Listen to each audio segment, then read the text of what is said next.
And you, and you, and you, and you were there. Some of it wasn't very nice, but most of it was beautiful. Hello, hello, hello. Howdy, everybody. Hi, Bryan. Hey, Mo, how are things? I got my new passport yesterday, and the picture on it looks as though I'm about to say, "Hi, nice to meet you. Good to meet you. You want to see my collection of dried cat skins?" I've just got that. I've got that wide open, starey eye look, and you can't smile. No, you can smile, but you can't show your teeth. So I figured that would have even looked more psychotic if I had been smiling and had this just look about. I'm going to turn you into furniture. I, I would love to show you my collection of baby shoes. Like, oh no. Well, hello, folks. Welcome No, back, and thank you. thanks for joining us again for Dream Idiots number 37. We're moving along here. Yes. If you're new to the show, each week, Bryan and I, who've known each other for 300 years. yes, we tell each other stories, or we come up with insane games for each other to play, and the stories are from current events or history or our own strange lives. And we're here, as we always say, to amuse ourselves, and hopefully you'll come along for the ride. Absolutely. And thanks for liking and subscribing and sharing. Wherever you're listening to us, please go on there and give us 5 stars if you don't mind. Maybe shoot us a review too. We did have someone send in a request for a topic that they want us to cover, and we're actually going to try to accommodate that request. Even though we ordinarily we try to hide the topics from each other, but I think we're going to cover that request down the road. You're looking at me confused. Yes. No, I know the one you're talking about. I'm saving it for around Halloween. Yeah, so Yes. coming up here in a few weeks. But by all means, do you have any other random things that you think deserve the Dream Idiot treatment? You can let us know at dreamidiotspodcast@gmail.com, and you can check us out at dreamidiots.com as well. I want to hear more about Morris's cat skin collection. that really should be its own podcast, just episode after episode. An endless series. Well, it is an odd numbered episode, which means you go first.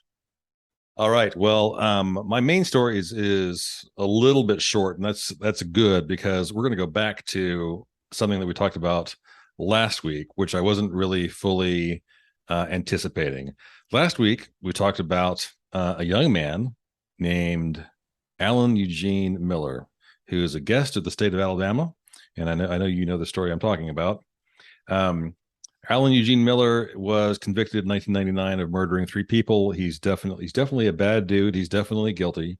He's on death row in Alabama, and the reason this story has gotten some news coverage was at some point in the last few weeks or months, he had specified that he wanted to be executed via a means called nitrogen hypoxia.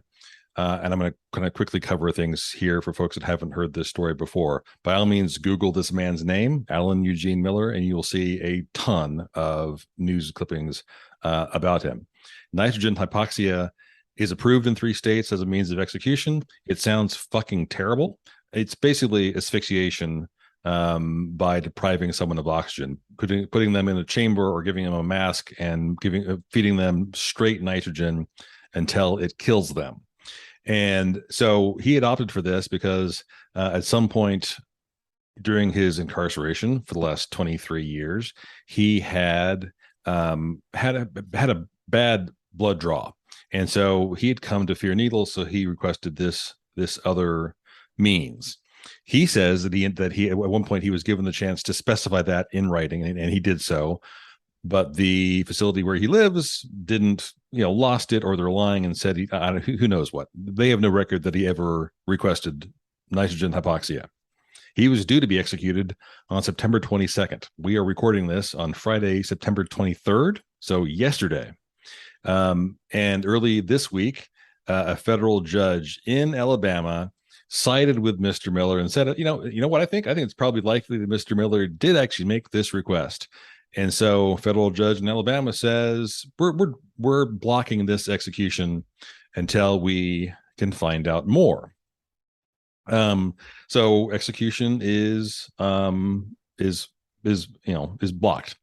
That is until late Thursday night. So seriously, 24 hours ago from when we're recording this, I judge it must be the Alabama Attorney General or prosecutor for that area appeals to the U.S. Supreme Court. U.S. Supreme Court overrules the federal judge, and in a 5-4 ruling issued without any explanation, said it is perfectly a-okay to go ahead and kill Mr. Miller. You can probably guess who the 5 are. I probably don't even have to tell you. So I'll come back to that in a second. So yesterday evening, Mr. Miller is packed up and he is trundled on down to the execution chamber. And he is, whenever they do lethal injection, they're strapped down, pretty significantly. And they endeavored to put in, I think for lethal injection, it's at least 2 IVs that they put in. It may actually be 3. I am not an expert. They get to work on him to do the execution. They are unable to tap into veins in time. His death warrant expires at 12 midnight, and so they don't execute him. This might actually be more sadistic than letting him die via nitrogen hypoxia, is strapping you down. Okay, we're going to kill you now. Oh no, it's 12:01. We're taking you back to your cell, which is exactly what happened. Dear God. So Mr. Miller goes back to his cell. He's spared once again, not by a judge, but by the clock, basically. The governor of Alabama, Governor Kay Ivey, who is a Republican, says that they are going to proceed with the execution, quote, at the earliest opportunity. Today, on the day that we're recording, Friday, September 23rd, a judge, I'm not sure, it may have been the exact same judge that granted the stay, granted also an emergency request by Miller's attorneys to meet with him so they could see him and photograph him, because they want to have a record of any wounds he may have suffered during their attempt to put the IV line in. And I read this earlier today, and genuinely, I had shivers. Earlier this summer, in July of this year, there's a guy named Joe Nathan James Jr., also on death row, also in Alabama. He murdered a former girlfriend. Bad dude. Whether I'm not trying to say these people are innocent. I'm just trying to say that lethal injection and execution in general is sadistic and depraved. But they execute this guy in July of this year. The family orders a private autopsy of Mr. James's body, and they find out that in order to access his veins, he had undergone a procedure known as a cut down. Oh my God. Cut down. I don't know whether this is at the elbow, because I have no medical training whatsoever. I don't know whether this is at the elbow, this is at the wrist, this is at, sometimes they do IVs when you're a patient on the top of the hand. But a cut down is someone takes a fucking scalpel and cuts into your flesh in order to find a vein. So apparently today, someone asked. There's a guy named John Qham, not John Hamm from Mad Men. That'd be sort of weird if John Hamm from Mad Men was also prisons chief in Alabama. They'd asked him whether or not a cut down had been done on Mr. Miller, and his exact quote was, "No, sir, not that I'm aware of." Like, in other words, yes. So anyway, Miller has been photographed now to see if he's been, if this sadistic treatment has been performed on him. If the answer to that question is known, it's not yet being reported. So anyway, after all this nonsense, Miller is back in his cell, and all of the men on the Supreme Court voted. So yeah, we're fine. You can go ahead and kill him. It's a-okay with us. And all the women, including Justice Amy Coney Barrett, I'm not sure I'm saying that right, voted voted to stay. They dissented. Now, So see, maybe my guess, that wasn't my guess. I didn't know it would go along gender lines. I thought it was going to be grumpy, sleepy, dopey, creepy, and sleazy, and then if not creepy, then maybe crappy. right. Gender lines, interesting. Okay. Well, no, I mean, I've long held the position that women should control every aspect in the halls of power, because women, by default, in my experience, just approach the world, even if they're conservative, are going to approach things with a heightened level of, I don't know, grace, warmth, empathy, something. I mean, I think Amy Coney Barrett's a fucking crackpot and a ton of things, but it's always going to be men that have this horseshit bloodlust thing going. And so all the men, including John Roberts, who usually seems like he's not a complete dickhead, voted, said, yep, hey, we're A-okay. And then, Barrett is joined with Kagan, Sotomayor, and Jackson. But anyway, so this story, which I assumed would be, I wasn't even going to mention again, because I assumed they would execute him successfully today. Yesterday rather, they didn't. He's still on death row. And Lord, I mean, he's been there for 23 years. And so how long, I don't know, as soon as humanly possible, I don't know what that means. Is that next week? Is that in another year? So anyway, the story continues. Yeah, well, and the last person to find out is going to be him. Right? I mean, it could happen anytime. That's yeah, I mean, they have to have some planning. I mean, do they? I'm not sure that they do. Part of the reason that they I don't know. I mean, when I first brought this story up, part of the context was there's another guy who had requested nitrogen hypoxia and who didn't get it, and it seemed like part of the legal strategy for him, maybe part of the legal strategy they were trying to use for this guy, which is maybe you choose the weird means of execution, because part of that is that the state has to delineate. They have to explain. They can't just say lethal injection. The process has to be spelled out in fairly clear terminology, and they hadn't done that with hypoxia, and they still haven't, and so they don't quite know how they're going to do it. And so until they can explain it, they can't proceed with it. So it's kind of, it may have been just this complete legal tactic. We can keep you alive because they don't know how they're going to do this. They know 100% nitrogen will kill you, but they haven't figured out a way to build a chamber and because these guys are, all of them have fucking GEDs. these are not smart people. They kick the can down the road as long as they possibly can. So if magically you're hearing this and you're on death row somewhere, and the state of Kansas, is offering you execution by a cheese grater, take that one, because it's going to take them a long time to figure out how to do that. And you'll die of old age before they ever manage to execute you. Well, Bryan, thank you for that. Anyway, it's God bless America, right? Just I can't say enough for our sadism. It's unbelievable. Yeah. So anyway, just though that was supposed to be a quicker update than it was, but we'll see what happens with them next. And I mean, for all I know, he's going to be on death row for another, for years and years. So that was not my main story. The main thing I was going to talk about today was this story in high stakes chess. Have you heard about what's happening in the world of chess in the last few weeks? No, I have not, Bryan. Do you follow chess at all, or I don't know you to be a chess fan or player. I know how the little horsey moves, and that's about it. So, this is a sort of a quick story. There are two guys that were kind of in the news over the course of the past month. Magnus Carlsen is this guy. I was about to say kid. He's 31 years old. Kid compared to me. He has been the grand champion for the last 13 years. He's defended his title now, I think 53 times, 55 times. He's been what?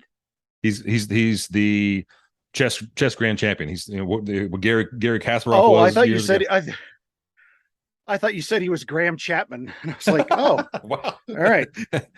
It's like being the Pope. You're the new Graham Chapman. So he's this, chess stud. And so first part of September, there is this event called the Sinkfield Cup. It's a big chess competition that is in person. It's not online, not over Zoom. And this kid comes to compete in the Sinkfield Cup. His name is Hans Niemann, 19 years old. He's actually an American in spite of the Scandinavian name. He came in as the lowest ranked player in the tournament. And he came in and went through the tournament and actually wound up facing Carlsen during the course of the tournament. Carlsen was playing white and so had the advantage of moving first, which for people that are exceptional chess players, playing white is a gigantic advantage I like chess and I appreciate it a little bit, but I'm terrible. My brain I can't do it. My brain doesn't quite grasp it at all.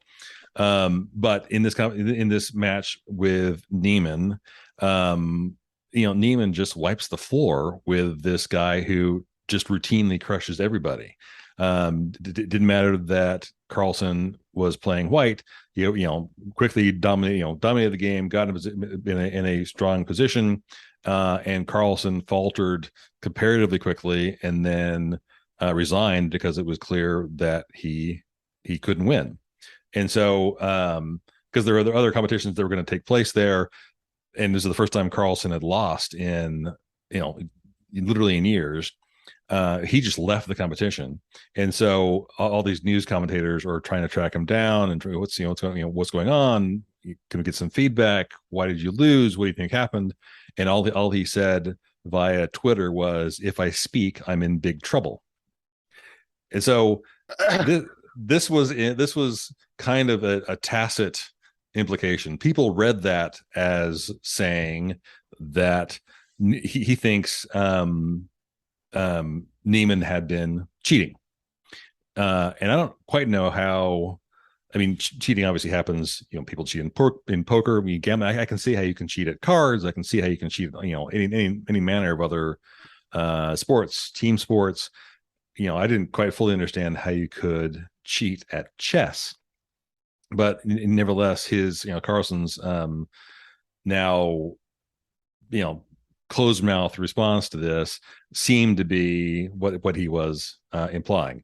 Niemann did acknowledge, so he's 19 now, twice in the past when he was 12 and 16 in online games. I guess he was using computer assistance. So he's on Zoom or he's on whatever video platform. He has another computer next to him playing the same game and getting so he's trying to cheat. But he makes a big point of saying, I never cheated in games where there's prize money. I was just trying to bump up my scores in order to eventually play stronger players. So he uses that as some means of that. Chess.com is huge chess site. And cheating apparently does happen with in these competitions. And in games that are in person, which they say in games that are, quote, over the board, unquote, versus online, people have been caught cheating in these matches where they have a smartphone on them and a mini earpiece that's telling them the moves. And so these competitions will put sensors in there to monitor electric frequencies to see if you have a device on you. And now that this kid Niemann has been accused of this, he's now saying, okay, I've cheated in the past. I have not been cheating. If you want me to, you can put me in a glass box naked. I don't care. I'll do whatever I have to do in order to convince you that I'm not cheating. And so one of the things that came up that sort of caught my eye and made me laugh was one of the things that was mentioned as a possibility. The way news articles are written now, they make it, tons of news sites make things clickbait, right? And so I fell for clickbait when I saw this, because there's something about high stakes chess and cheating, and then it mentions anal beads. I'm like, how the fuck do you use anal beads to cheat at chess? And apparently what someone speculated is that in order to defeat the basically electronic surveillance that they have in place, is you could take a set of anal beads that have a lower frequency, and you could slip them into your shoe, you could slip them behind your knee, and have someone else there who revs the thing up and down to tell you one up, one over, etc., to guide where you're supposed to move, what the next move is. I imagine if you're playing a game in person and you had the beads fully inserted, that'd be a little distracting. But that apparently is someone in the chess world came up with this as something that could hypothetically be done. And now I'm not sure that was about chess at all, Bryan. I know, right? Like, way up. This is completely bizarre. So now this kid's sort of being accused of having done this, but this is complete this is innuendo. There's no evidence that this has happened. No one has seen this happen, but because they're so convinced that this kid has climbed through the ranks so quickly that he has to be doing something. So obviously, foul play. It must be anal beads. Obviously, that's the first thing I thought of. Like, it's completely nuts. So anyway, I mean, there's no signs that this kid. I mean, he's a bright kid. He's playing well. He's come up through the ranks quickly. He doesn't get stressed out. I mean, by these matches apparently at all. Plays hard, but now he has this innuendo, and chess.com actually suspended him. First of the month due to these accusations, but these accusations seem to be completely baseless. I don't quite understand why they're doing that. And then the follow-up to this story was that also earlier this week, Monday of this week, Carlsen and Neiman apparently were going to face off online for a match, and Carlsen came on and then made one move and then signed off and turned off his camera. So just resigned after one move, apparently, is as a little pissy, bitchy protest. But again, apparently there's no evidence that Neiman is cheating. And so the story continues. And to tie it back to your first story, next time he has to play in a glass box naked with the oxygen being replaced by nitrogen. So yes, various states need the chess chamber. You have to play chess while having nitrogen pumped in. Anyway, bizarre story that is just, I don't know. I just, when you said it was about chess, I didn't think it was going to go that direction at all. When you heard chess, you didn't immediately think, now, I know he's going to talk about. If you had said, I don't know, Life or Monopoly, I might have gone there, but chess, no. That's, yeah, I know. It's such a gentleman's game, so it's hard to predict. So anyway, there you have it. I feel a whole lot better about my topic. So, all right, I do quickly have a curse word for you, and then we'll move over to you. It's time for the Dream Idiot's curse word of the week. So, what did Watson do twice as often as Holmes?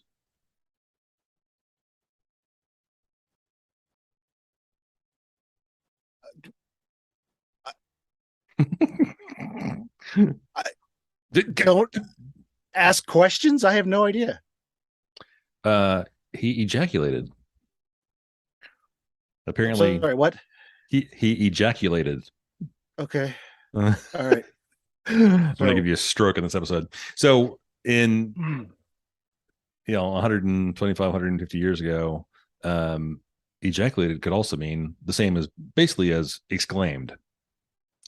So okay. In the canon, there are 23 ejaculations. Watson is constantly saying, "But Holmes, I ejaculated." So in total, in the canon, Watson. Oh, because he's the narrator. He's the narrator of the cases. That's right. Yeah. Okay. Right. Okay. So Watson ejaculates 11 times. On one occasion, Holmes refers to Watson's ejaculations of wonder being invaluable. On at least one occasion, It's difficult to tell who's doing the ejaculating exactly. It says, quote, I say, Watson, if you'd played chess, you'd be perfect. the quote is, so he sat as I dropped off to sleep, and so he sat as a sudden ejaculation caused me to wake up. It's unclear who's doing it. And then there's a character called Phelps in the Naval Treaty. He ejaculates 3 times on one page due to a nervous breakdown. And then the only other ejaculation in the canon is Mrs. Sinclair's husband, who ejaculates from a second floor window.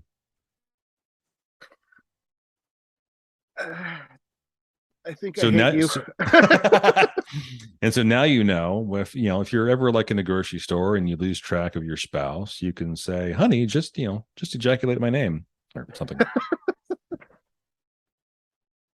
And then I ejaculated near the fresh fruit. Exactly.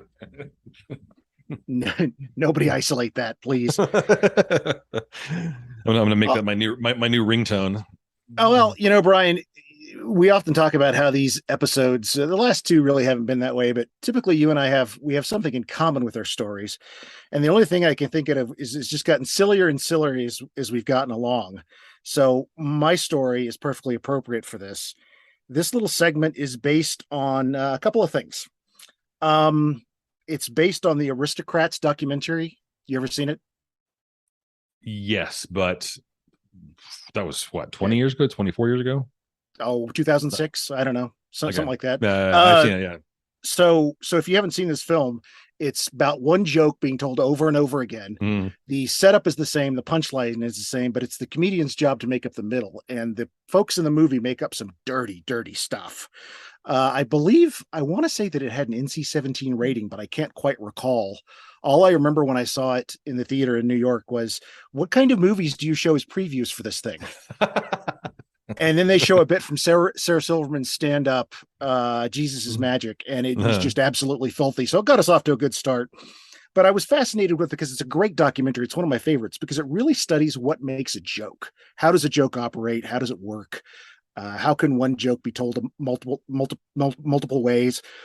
So that's one inspiration for this segment. The second inspiration is we've all had the case where we have to find a little peaceful bathroom, a clean, well-lit bathroom, to quote Ernest Hemingway, to do our peaceful business. A bathroom that no one knows about, maybe that's tucked away, kind of like that Detroiters episode where they get mad because the startup, the second floor, yeah. The startup moves into the floor below them, and that ruined their best secret quiet bathroom. But there was a bathroom at Trinity University in Ruth Taylor Theater, men's room, and written on the walls of one of the stalls was a list, and the list said, "Write your favorite punchline here."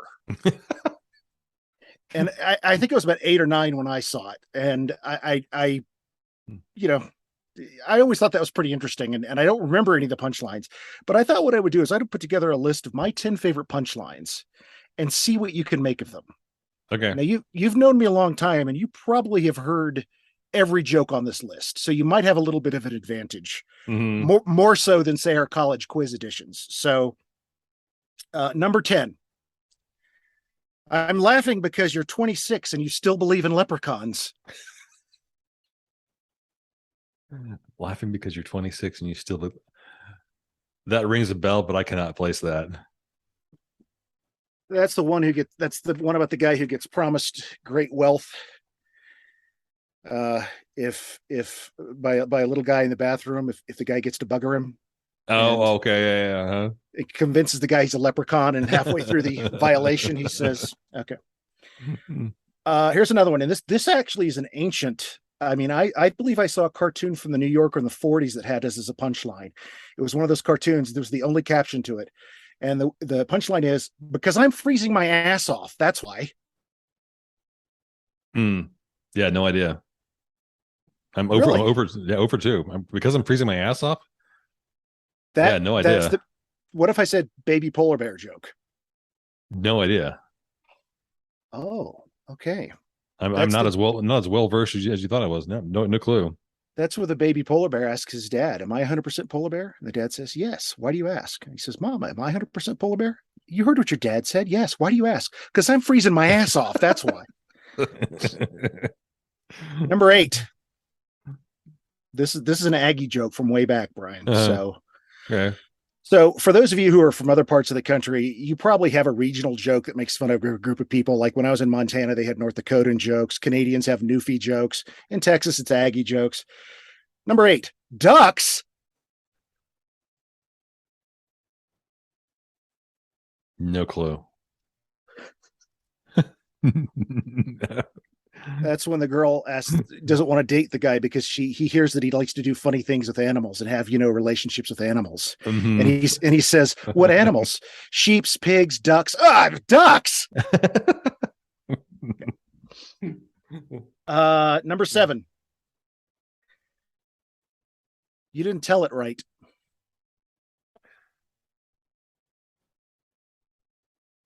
Okay, again, that rings a bell as well, but I'm no idea.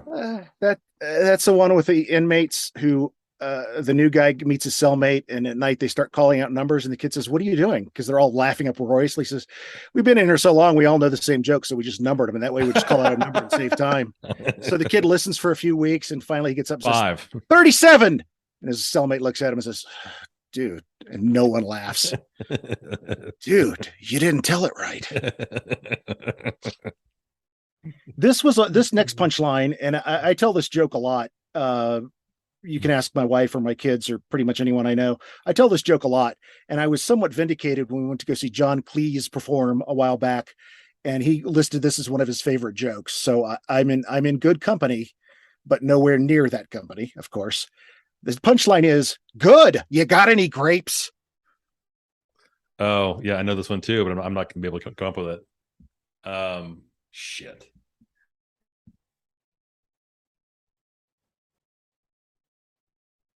Yeah, you've told me this joke. I know this joke. Shit. Fuck. A duck goes into a bar. Yes. Okay.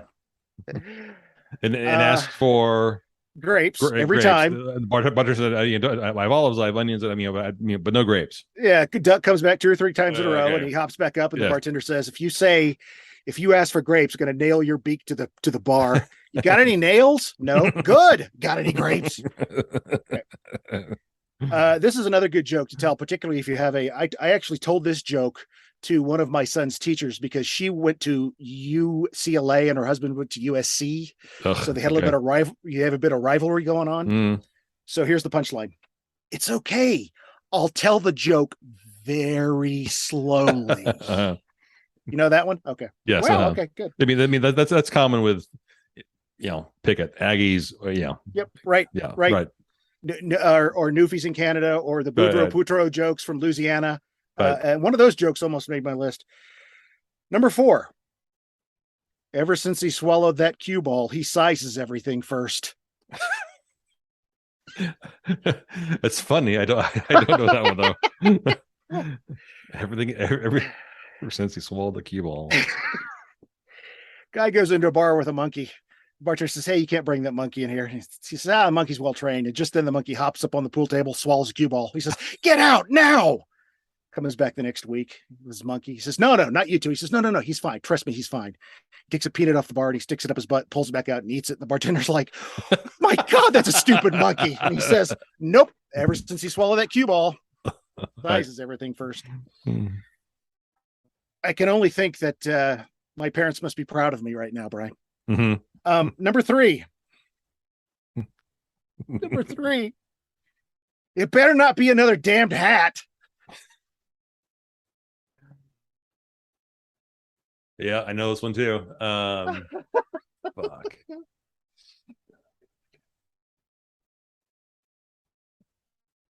No idea. But I know I've heard it.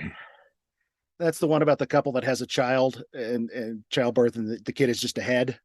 Mm-hmm. just a head. And so yeah, at some point, when the head is like 14 years old, they find this doctor who can clone him an entirely new body, and they go in to surprise him. "Guess what? We've got good news. We've got a surprise." And his response is, "It better not be another damned hat." Okay. Number 2. And this is a joke, and I was hesitant to put this one on here because it's very joke specific, but you'll probably remember it. But I'm proud of this bit because I came up with it. We named it Kitty Diddler, Ohio. No clue. That's the joke where the town of Sandusky, Ohio changes its name to Oh, not be associated with right. former Penn State coach, assistant coach Jerry Sandusky. And so they changed the name to Kitty Right. Diddler, Ohio. Mm-hmm. And I know that was probably the worst thing I've ever said on this podcast. My number one favorite punchline right now, as of this moment, and I know you know this one. Oh, who was at the door? Mm-hmm. Yes, I do know that one. Like I've heard that joke from multiple sources. The first source that I can remember telling that is David Sedaris. Is the Yes. the woman with the baby in the bath who's doing laundry, who she the doorbell rings, she falls on the stairs, breaks her neck, baby slips under the water and drowns. And then you right. Yeah. And the reason I brought it back to this one is because that's basically an Aristocrats joke in terms of structure. You've got the setup. Here's the punchline. Who was at the door? And then whatever happens in the middle, that's entirely you. I think I take it through. She falls down the stairs. The husband's trying to call home, but he's also with a sick mother who's about to have surgery, emergency surgery at the hospital. So he races home and gets in a car wreck and dies. And not only is he dead, but the guy he hit in the other car is the surgeon who was going to perform the surgery. So his mom dies on the operating table. Baby's dead, wife's dead, husband's dead, doctor's dead, mom's dead. And the only thing the guy wants to know is who is at the door. Right. Mm-hmm. There's a few others that didn't make my list. Just because he talked doesn't mean you should listen. The little bastard's a liar. That's a long, involved joke, but it's another one of those jokes that you can just make up shit in the middle. Buzzards. Yeah, no idea on that one either. My wife hates this joke. It's about a guy who has a rooster that's so active, he humps everything in sight in the barnyard. He won't stop. And he keeps telling him, one day you're going to have a heart attack and die. And one day he comes out and the rooster's just flat out dead on his back. And he runs up, he goes, I told you to calm down. And the rooster opens one eye and looks at him and says, shh, buzzards.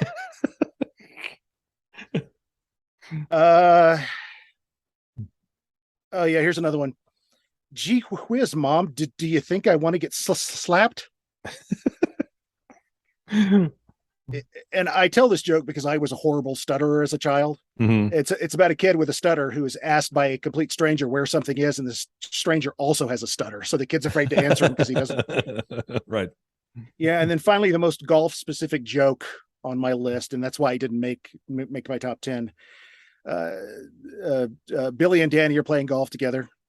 Okay, and Billy's driving great. His middle game is great. He's able to get on the green, get on the fairway, and the fairway to the green. He's doing fine. But once he gets on the green, man, it's just gone. The ball's going left, the ball's going right. He's overshooting the hole. He's undershooting. He can't do anything right.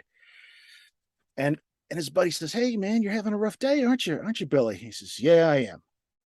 I mean, the way you're jerking that club around like that, messing up, you think you might have a case of the yips? The worst thing you know, golfer, right? Mm. And he says, "No, I don't have the yips. Thank God, it's just Parkinson's."